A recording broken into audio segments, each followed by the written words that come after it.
And welcome to the final part of Demolition Racer, where we'll be tackling the last league that there is here in the Demolition League, which is the Endurance League. Now, this is the main league that covers all of the tracks in the game, and you can use any of the vehicles that you've unlocked. Whatever you've got is free to use. And in this case, I'm going to use a vehicle that I unlocked as far back as the Arena League, but haven't used yet, the Widowmaker, because the Widowmaker's fairly quick, it's a decent handling vehicle, and it's pretty damn strong. It's the second strongest vehicle in the entire game, behind only one other vehicle that we have yet to unlock. In fact, I would probably say out of every vehicle in the game, the Widowmaker's probably my favorite, because whilst there is one vehicle that is stronger, and that was a very close avoiding of being death from above to there, whilst there is one that's a little bit stronger, because of its size, it kind of obstructs your view a little bit more, so I kind of tend to prefer the Widowmaker a little bit more for that reason. And yeah, you can clearly tell what the Widowmaker is supposed to be based off of. It's a hearse. It's very much based off a hearse. You also notice that I didn't go with the blue and white that I've been usually going. I just went for a full blue scheme for the Widowmaker, because the color, the second color scheme is the back door, and I don't know, that I don't think it would have looked as appealing. You can see it on some of the other vehicles with their schemes. I just don't think it works fairly well. So I just went for a full blue scheme just because I thought, yeah, it's probably the better way to go. But yeah, it's interesting just coming back and doing all this playthrough stuff again. I know this is a smaller game, so this is a bit of a small start in terms of doing so, but I just wanted to start off kind of nice and simple and see if kind of doing this stuff again would kind of get the gears running, and that's where we are here with this. It's just pretty much how it is. But hopefully this is the start of things to come, hopefully for the next good while. I just want to, start pumping things out again and just getting back into that groove or whatnot. But yeah, you can see that I kind of really went ham on this run. I really just went for it, and my car's health went really far down as a result. But hey, it was one of those cases where it's like, the points matter, and I'm gonna definitely do something to get those points. So even though we were really close down, I just let it be. 915 points, quite a lot on this track. I absolutely crushed it for the win here, which was always nice. As we then go over to Redneck Raceway. Kind of interesting how it goes from after the last league, where it was the last track we did for that one. It's funny coming to the Endurance League, it's only the second track you do. So it's interesting to see how things kind of switch around there. But yeah, it's just so... It's kind of interesting looking at this. So I've already taken a tally of all the... Because of course, because this is post-commentary, I've already done all the editing in terms of like kind of cutting out all the failed attempts and just showing all the ones that were the proper attempts and whatnot. And so I could already see from my video editor here exactly just how many events I have here, because I noticed in the I've noticed there's a couple leftover files in the game's disk, and thanks to Cutting Room Floor for archiving this, there's some leftover files of what appears to be stuff that they probably would have shown for a demo of this game, in which there is a demo of this game that was released on some demo discs. I remember that they were making this and Test Drive 6 at around the same time. Test Drive 4 and 5 both got demos, but for Test Drive 6 they didn't really bother. Like, the PC version got a demo. They made a PC demo of Test Drive 6, but they didn't... But I think for the PlayStation, I don't believe they really bothered making a demo for that one, because they focused on making a demo for this game instead, Demolition Racer.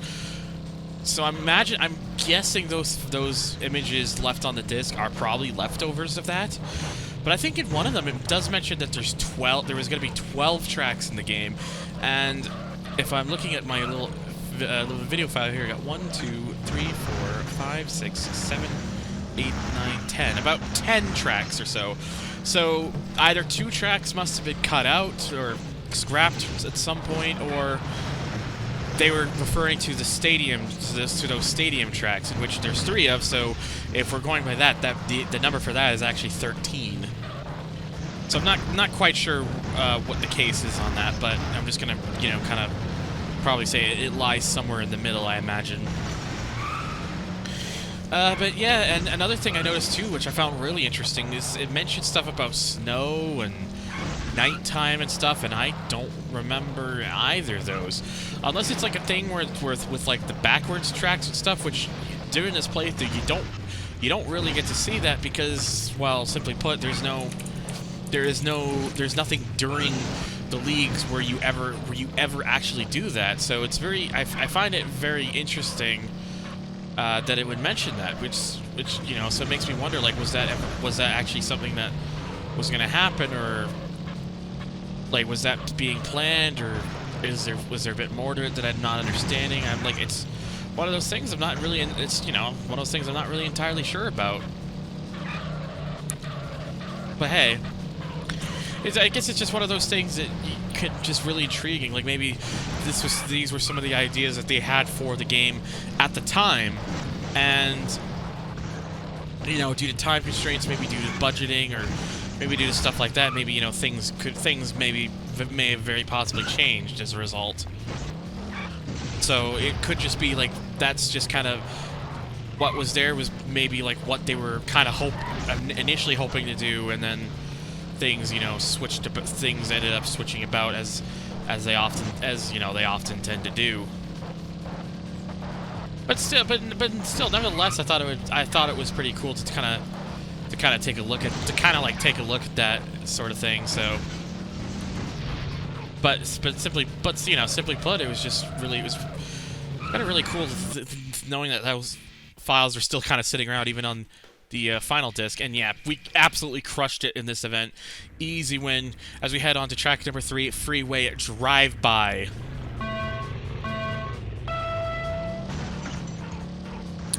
And yeah, it's so weird. I do find it pretty interesting, like driving the Widowmaker, because it's a vehicle you wouldn't really expect for it to be as fast as it is, but it is. It really is just that quick, and it really is that good. And it makes it fun because it means, like, if you do it like I do, where you do the Arena League before you get to the Endurance League, and then you get to this point of the game, you have a really fast and really strong vehicle to just absolutely go ham for the last one. And I feel like maybe that's the idea that they were trying to go for, like their little way of maybe encouraging players to kind of go for that approach without being like very blatant about it, but. Or at least that's what I would like. At least that's what I would like to believe, right? It's like that sort of thing. But another thing too, just the more I've been thinking about it, like playing this game when I was going to play through, is the collision and getting points is so different in this game too. It's like in the Dreamcast version, for the most part, even the lightest taps tend to register. Even the lightest taps really tend to register as points. Whereas in this game, like a good portion of light taps will register. Sometimes you'll go for a crash, you'll go for an accident, and it won't exactly register. So you got to be a very more brunt about it. In the Dreamcast version, you can really just kind of plow through a whole bunch of vehicles, and it'll just give you the points for like almost all of them. It's really different in that sort of way.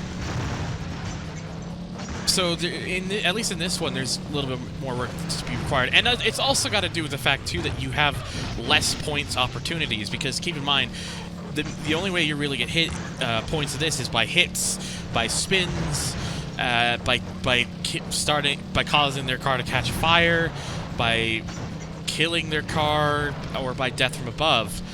Whereas in the Dreamcast version, you got a whole bunch of extra ones, too. Like, you got like hits, you got like all those hits. You've also got T-bones. You get a bonus if you throw an opponent, if you slam into an opponent's car and you throw them right into a booby trap. You get a bonus for that.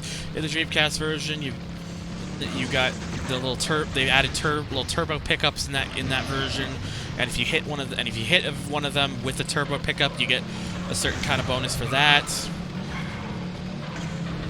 They really kind of expand. It's crazy to think how much they expand on it from those versions. And then the really weird thing about it, and I'm amazed I forgot to mention this. They do all these features, all this stuff, and then they don't release the game in Europe, despite the fact that Pitbull Syndicate was based out of, I'm pretty sure if I remember correctly, Blackpool, England.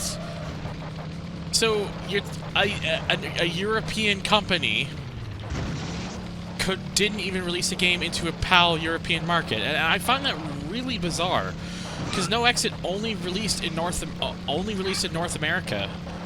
For whatever reason, it was only something that came out in North America. Maybe they just thought we would appreciate it more because it was kind of, you know, there's a huge there is kind of a huge kind of fan market for like demolition derbies and stuff out here, which is absolutely true. There really is, but there's still like a market in Britain, like Europe, especially Britain and stuff. I mean, over in Britain, banger racing is perhaps a little more popular and stuff, but still, it's one of those things that just surprises me thinking about that.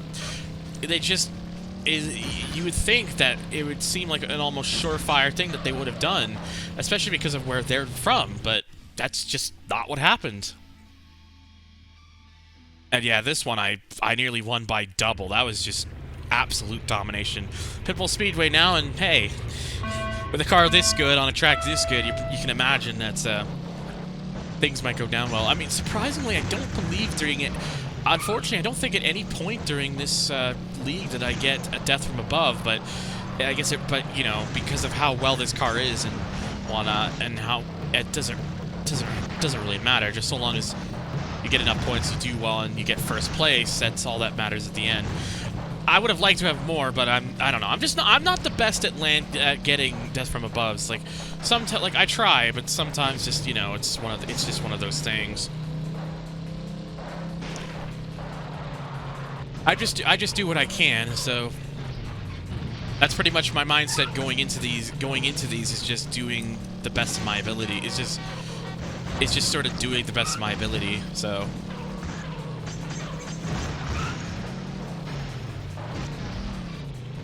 But yes, what is the Widowmaker is kind of interesting in terms of visually, because again, I mentioned it's very much a hearse.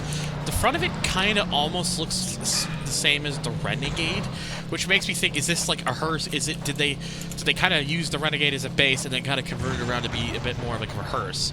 Obviously, it's not entirely the same. There's a little bit of differences here and there, but it kind of, I don't know. In the front, it kind of bears some similarities, but I think. I don't know, it's like a Ford LTD, really, maybe, according to the people who, according to the IPCD community, they think it's a Ford LTD, which I could see that I could honestly see that looking at the front of it. It's definitely got some it definitely does have some cues there. It's just one of those things where it's just sometimes it's just kind of hard to tell, really. You can never really be sure, especially with such an old game, with let's be honest, a fairly primitive design. It just kind of happens to be that way with that sort of thing. But yeah,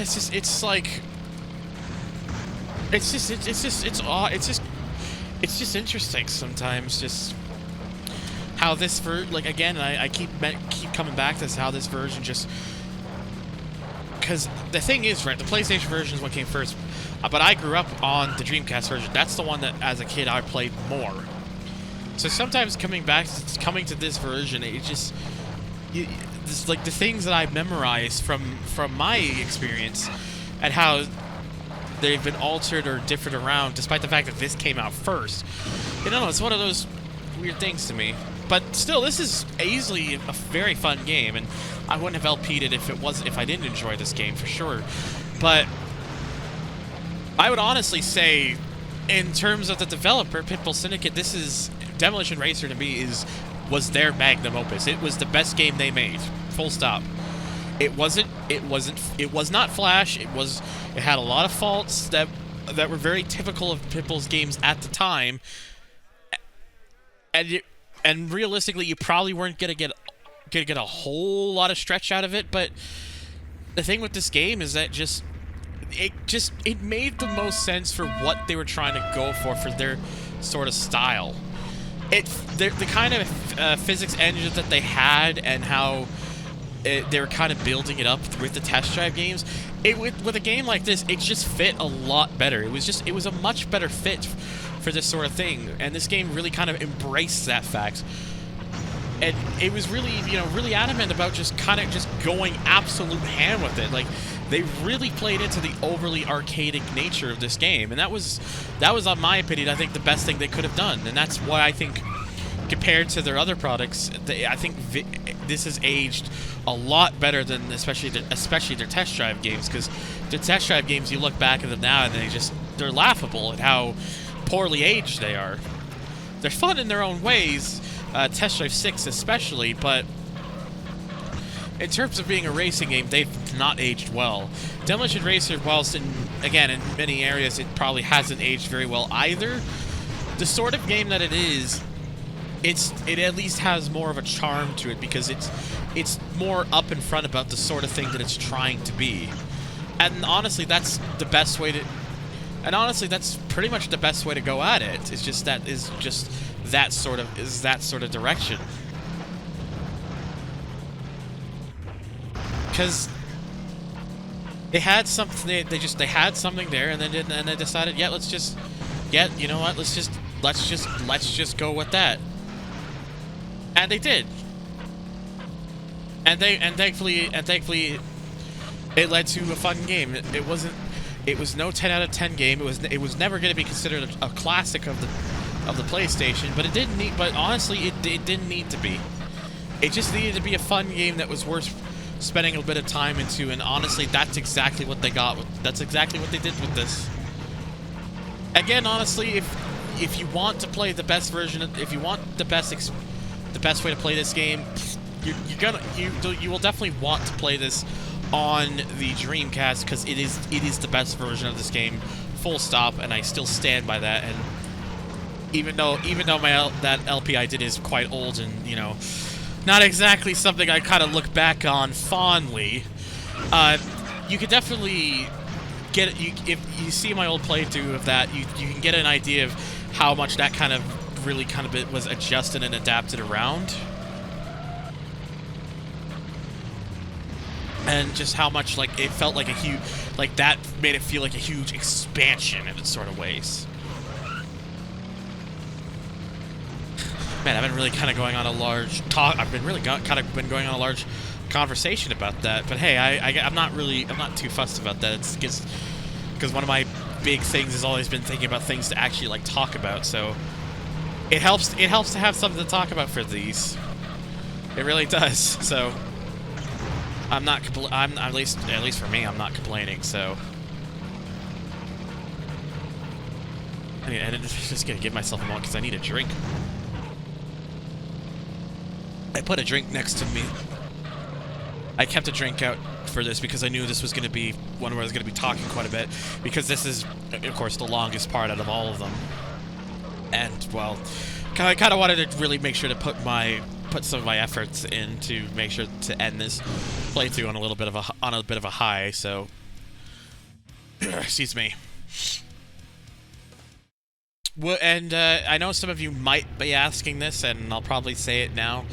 I don't particularly have plans to play the PC version of Demolition Racer, because the PC version is very much just this. It's basically a slightly more graphically enhanced version of the PS1 Demolition Racer, so there isn't really much reason for me to consider doing the PC version, because if I just really want to play this particular version for any reason, I would just come here, because I could just put it on the DuckStation emulator and then just go, and it works perfectly fine. Whereas with the PC version, I'd probably have to I'm guessing, I could be totally wrong about this, but I'm guessing I'd have to run like patches and stuff and do like tweaks and configs and stuff, and I don't really want to have to do that for essentially what is more than likely what is basically the same game with again the only major differences being a few graphical enhancements because of the better hardware and whatnot. But I've seen enough footage of the PC version to know that there isn't anything enough that's substantial in that version to warrant probably doing a playthrough specifically of that one. But who knows? Maybe somewhere later down in the future, if the curiosity bug really hits me, I might consider it. But personally, I probably wouldn't really bet on it because again, it's just there's just not really a reason to do so or think so, because everything that you get there is pretty much here, with the exception of like small things that, well, don't really matter. Like honestly, honestly, I've seen some of the little things and that one, it really there really isn't anything in those versions that stands out apart from, again, the visuals and stuff. Has all the same cars. I'm pretty sure it has even all the same tracks. It's just slightly visually better. If you really want the if you just want the definitive experience, you just play the Dreamcast version. Oh, anyways, I went on a much longer tangent about that than I certainly was expecting to. I guess that's just what happens when something just really catches my thing. And I also mentioned a demo earlier, as well, by the way. I'm pretty sure I will come across the demo when playing through all those demo discs. I know it's not on any of the interactive samplers. It could be on one of the. It could potentially be on one of the PlayStation Underground discs, but where it'll most likely be, I'm pretty sure, is at least on one of the PlayStation Magazine demo discs. So eventually, once I get around to doing that again, once I kind of pick that up, that's probably when we'll see the demo of it. So it'll be interesting to see if, when I get to that point, if there are any notable differences, because sometimes that's one of the really intriguing things. Sometimes when you look at like demo games, like demo versions, is there any sort of difference compared to like the final game or that sort of thing.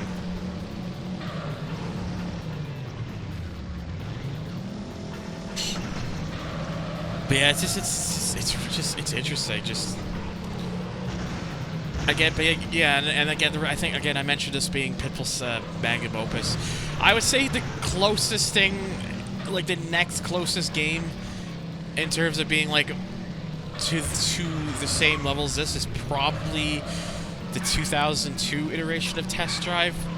But that's about it, really, because Test Drive 4, the controls, the handling on that one is so bad. I couldn't recommend that that game to anybody.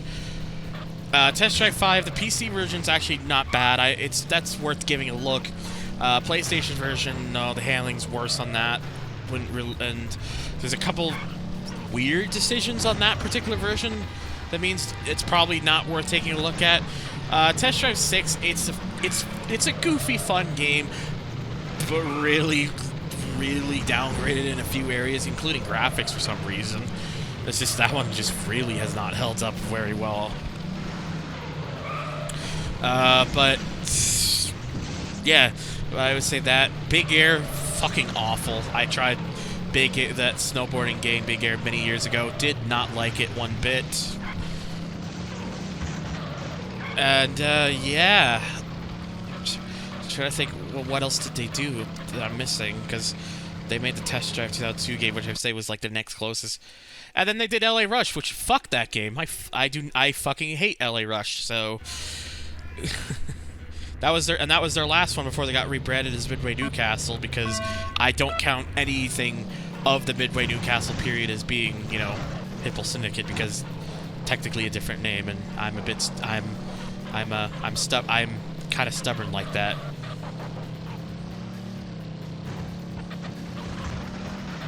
Oh man, kind of crazy to think about some of the things that my brain will start wandering and kind of going into details about. But hey, I suppose it's not exactly the worst thing in the world, especially because it is technically somewhat still related to the game here. But you kind of get the idea that it's basically me just. If you see the other 4 parts by now, you kind of get the idea. It's just me. It's me going through these events and whatnot. I will say this too, by the way. This actually isn't the only time I've ever actually played this game, or fine, not played the game. That's the wrong word. Let me try that again. I would say this is the only time this game has been involved with me in some sort of video sense, because I did do a co-commentary for the real Emil for his playthrough many years ago, but that was just me kind of being there, and we were just considering how long, because he was playing it live. We weren't doing it post-commentary like I'm currently doing. We were doing it live, and by the end of it, because it was going on for so long, because some of the courses he was struggling on, we were fucking exhausted, and you could hear it.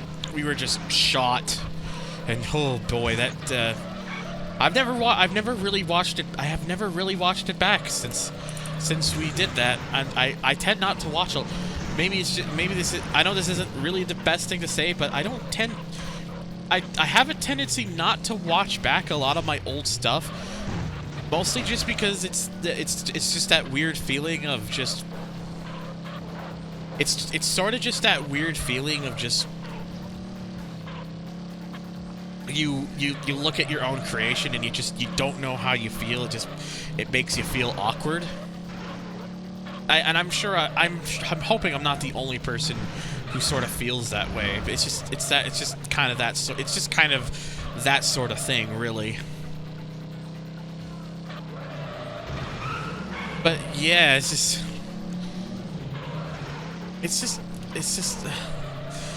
holy crap! I have talked so much stuff, so much stuff over the last while, and just kind of really went into detail about certain things, really. But we've only got a couple more tracks left, and then that'll be the conclusion of this league, and then. But yeah. I think as well. I think on the last one or a couple ones before that, it was again the game again did that glitch that it did in the previous part, where it was trying to just kill the sound completely, where it required me to like restart the game, which of course I obviously did.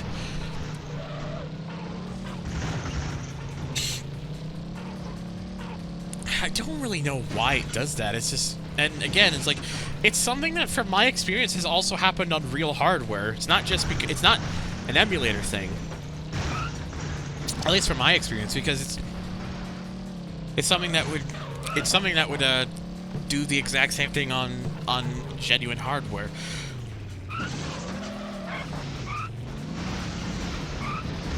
And yeah, this one you can see despite going a bit ways forward, I try to push my way to get all the way back so I could get that box. And in turn, take more damage doing so. I'm smart, I swear. You know, perfectly great idea. What could possibly go wrong, you know? Of course, in that sort of situation, many things could go wrong. Most possibly, someone jumping off that ramp and then landing on top of me and I get death from above. Thankfully, that did not happen, so. But it was very, very possible.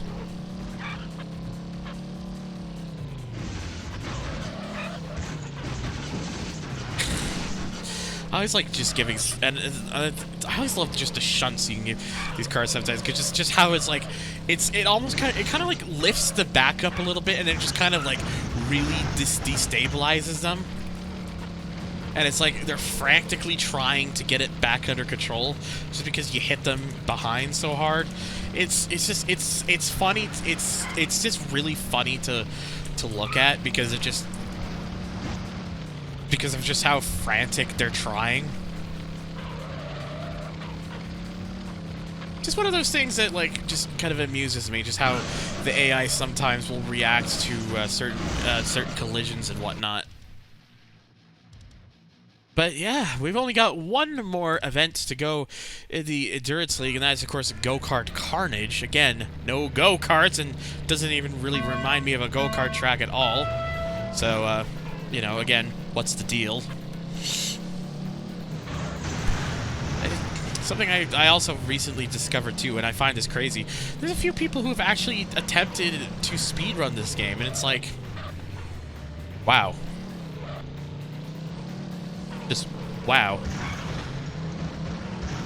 I guess people will really I guess really these days people will speedrun anything.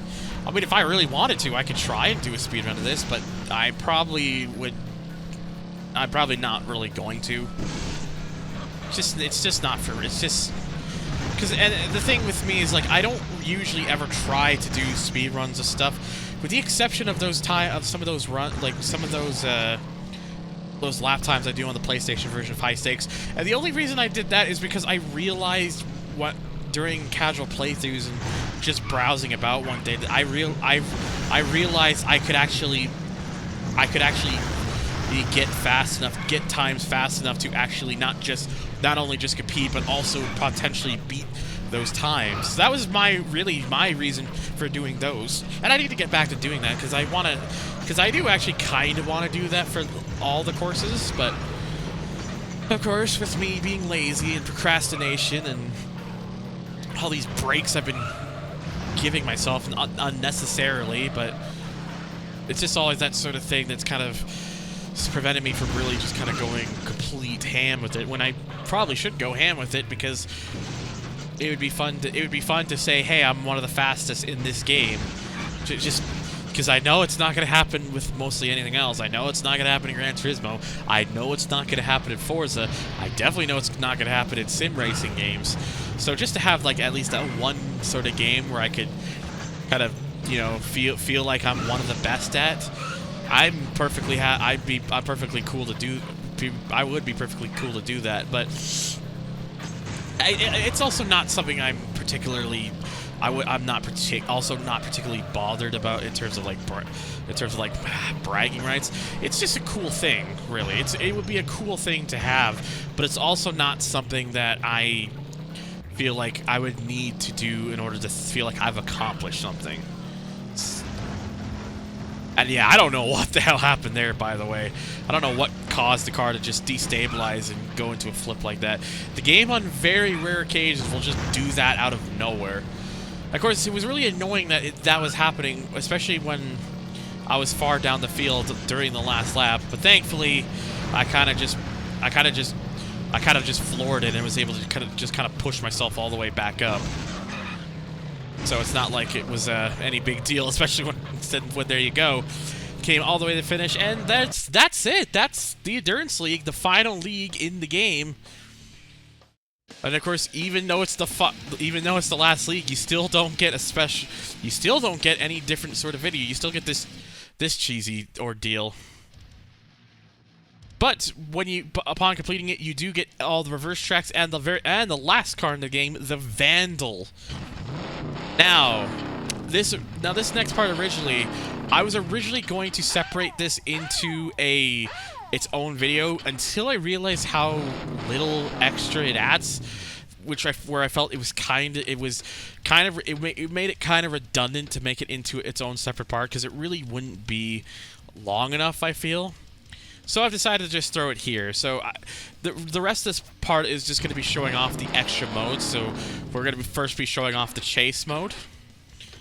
And since I have it unlocked, I have the Vandal here. As you can see, the Vandal's stats are pretty much identical to that of the Widowmaker, but it has a maxed out armor stat. It is the strongest vehicle in the game. But it's also a van. In fact, it's very specifically a Ford Transit van. And yeah, you can see how much space it takes up. I mean, in some ways, it makes it easier to get good hits on people, especially because the vehicle could definitely take a beating, more so than any other vehicle. But I don't know. I think it's just because it's quite a large vehicle, it takes up so much space. It's one of the reasons I kind of prefer the Widowmaker. Just that sort of thing. And also, even though I did go with the blue and white, it's again, this vehicle, for whatever reason, if you look at the vehicle in the vehicle selection, you see that it's supposed to paint the like a stripe bit around the entire top roof section, but the logo, like the little surrounding area, it just paints the area surrounding it. Like in the actual race, which means all you get are like these little white strips above the windows, which is really weird. And yeah, as you can see, the chase mode is just very basic. It's just that one is just straight up racing. That's all there is to it. It's pretty much just taking away the demolition aspect, really. It's just if for some reason you want your straight up racing, there you go. Of course, I don't really want that. That's not why I would play a game like this. But then we have Chicken, which you'll see is very self-explanatory. And I suppose at this point I might as well show off the Bobcat and why I do not like this vehicle as my least favorite vehicle in the game. It's not that it's a necessarily slow vehicle. It's not really that slow at all. It's the way the thing handles. For whatever reason, you start taking a corner and it's constantly spinning its tires. It feels like it's constantly trying to just give up all sorts of speed or grip at you. It's like the only vehicle that does that. And if you're not careful with it, it can start flicking suddenly, and it's not a nice vehicle to drive at all. It's without question my least favorite vehicle to drive in the game, which is simply why I didn't drive it at all during any of the leagues, because it's just during like the first league or the endurance league, because it's just not, honestly, the car is just not fun to drive. It really isn't. So it's just that sort of thing where I was like, it's here, but not exactly something I'm going to pick up. But yeah, the Bobcat's very clearly a Mark IV Ford Fiesta. Like, this one is one of the most blatant. Like, you look at the front of that vehicle, and it's like, yeah, that's a pre-facelift Ford Fiesta. And I somehow managed to smash a car into the air and have it land on top of me and kill me. Hey, I guess that's one way of doing it. But now we come to the last extra game mode here, which is Suicide. Now, this one takes place in the stadium arena, just like the Last Man Standing, and for this I thought I'd use the only vehicle left that I haven't used, which would be the Mantis. And this vehicle has pretty much the exact same problem as the Vandal does, in which the vehicle has that kind of like it's supposed to have like a paintable, the second color is supposed to be like a paintable roof, but it does nothing! Because again, the logo, you get like a excuse me. I need to take a drink real quick.